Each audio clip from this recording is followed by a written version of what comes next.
Luffy é suede ayaulela mema. Fiel é Deus, aleluia, amém? Nessa manhã quero destacar um tema que são situações indutórias que têm acontecido não só no âmbito da sociedade em geral, mas principalmente essa ação luciferiana, de uma forma definitiva, ela tem atuado no meio evangélico.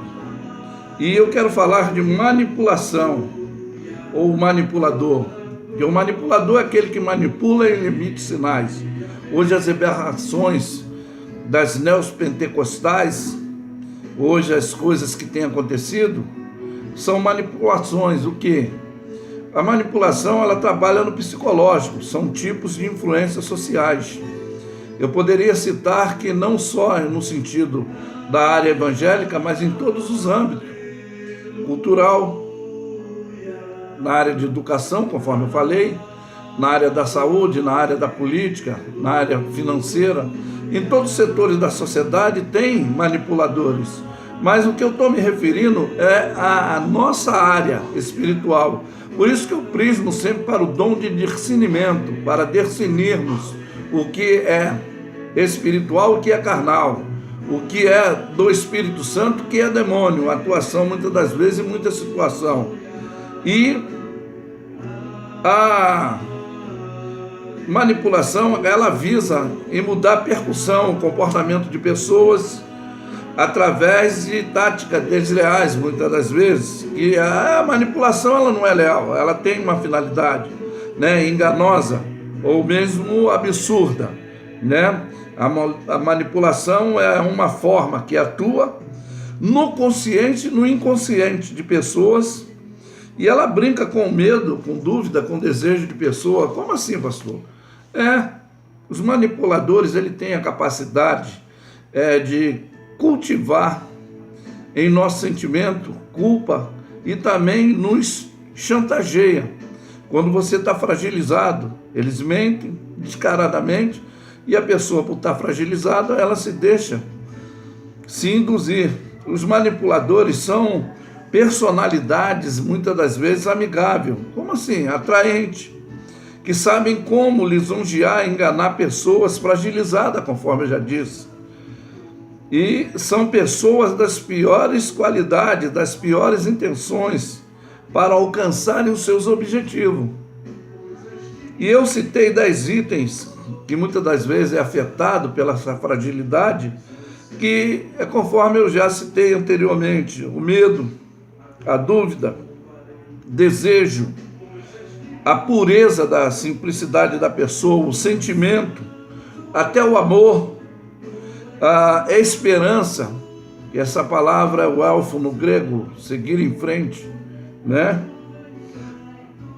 A gratidão, que são pessoas gratas, que muitas das vezes elas querem retribuir, né? Não sabe que estão sendo manipuladas, mas acha que está tendo uma realidade de fidelidade.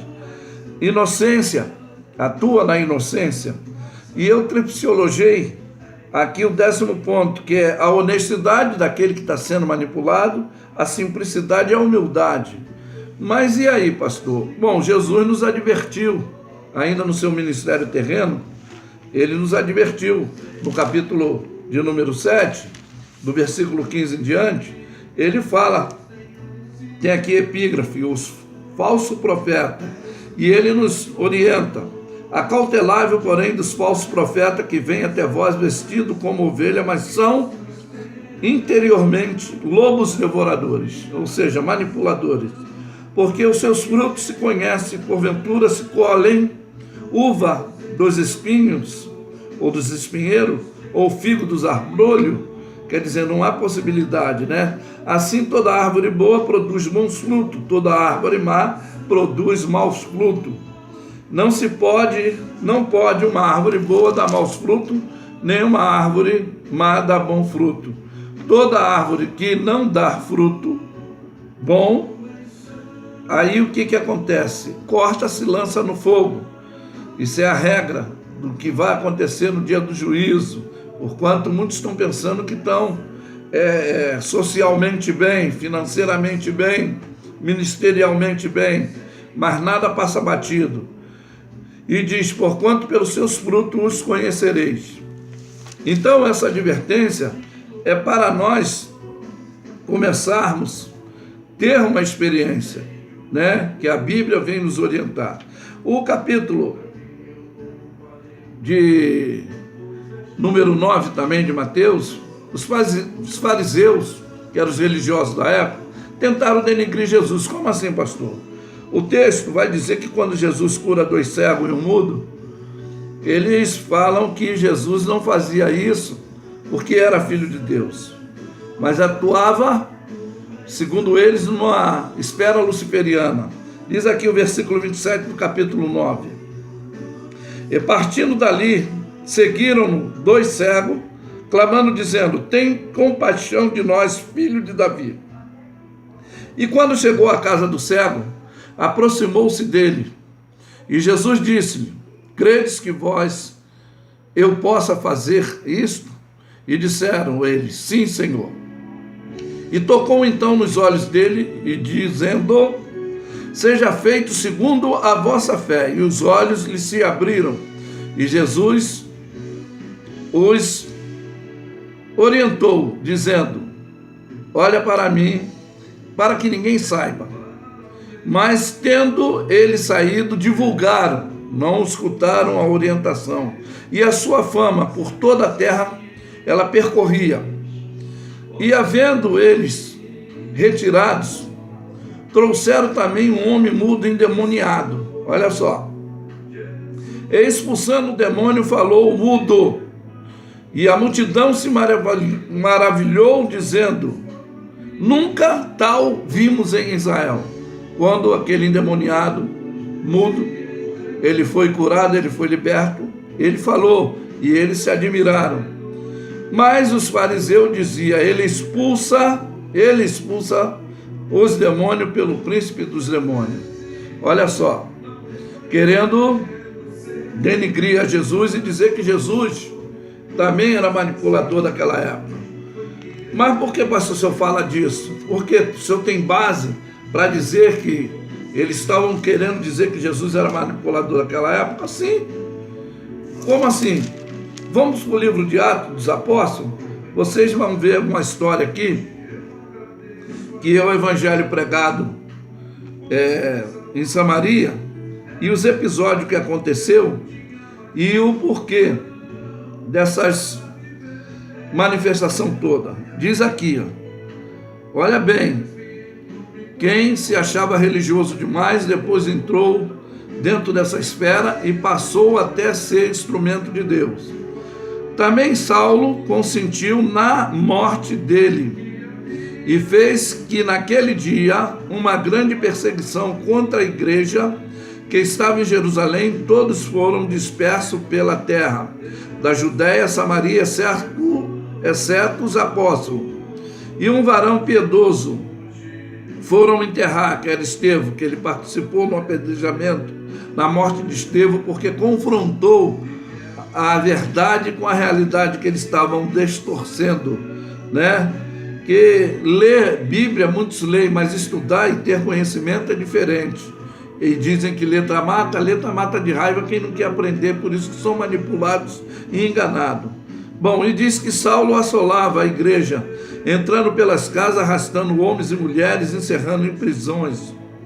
Mas os que andavam dispersos iam por toda parte, anunciando a palavra. Descendo Filipe, a cidade de Samaria, lhes pregava a Cristo, e a multidão unanimemente prestava atenção ao que Filipe dizia, porque ouviam e viam os sinais que ele fazia.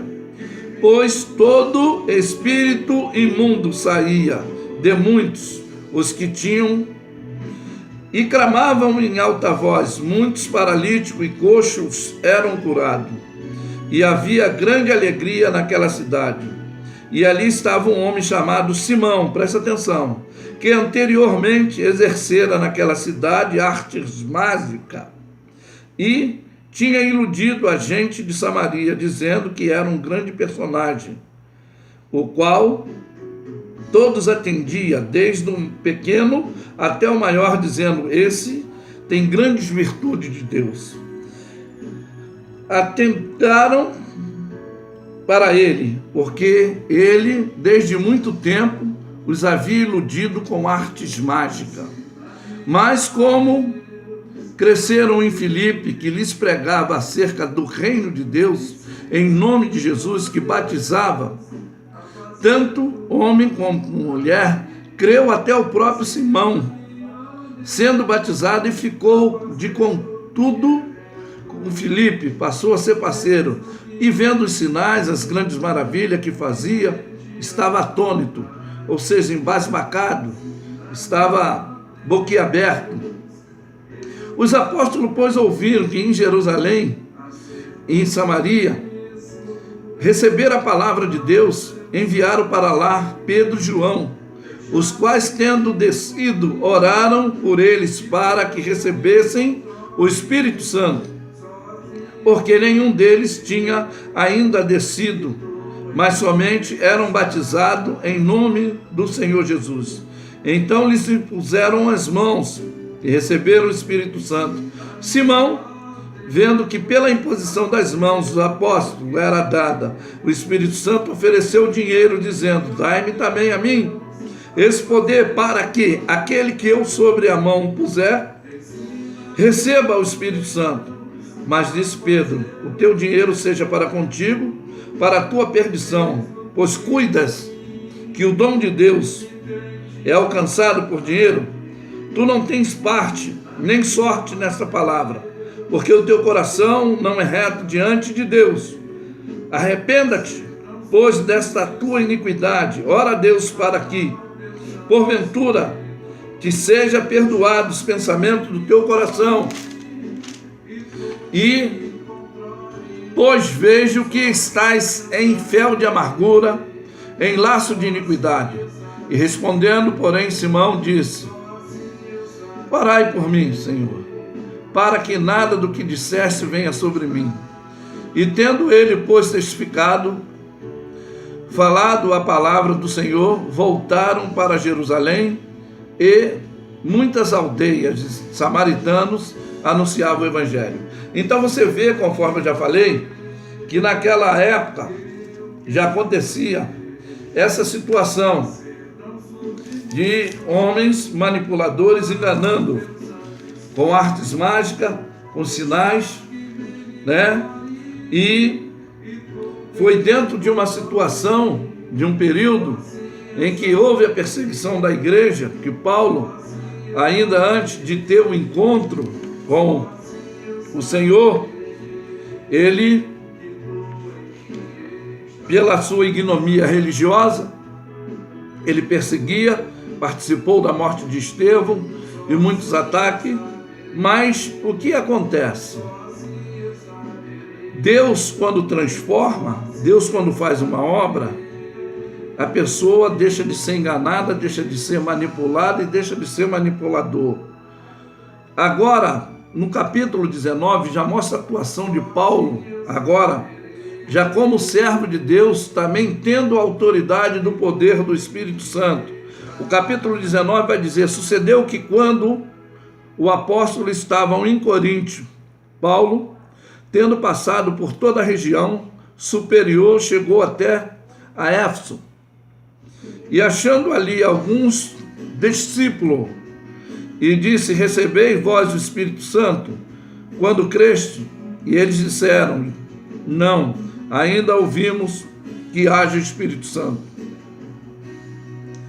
E perguntou então: em que sois batizados? Então, e eles disseram: no batismo de João.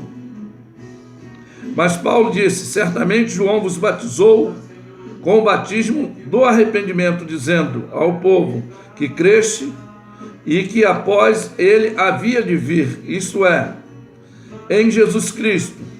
E os que ouviam foram batizados em nome de Jesus. E, impondo-lhe as mãos, sobreveio sobre eles o Espírito Santo, e falaram línguas e profetizaram. E esses eram todos uns 12 varões.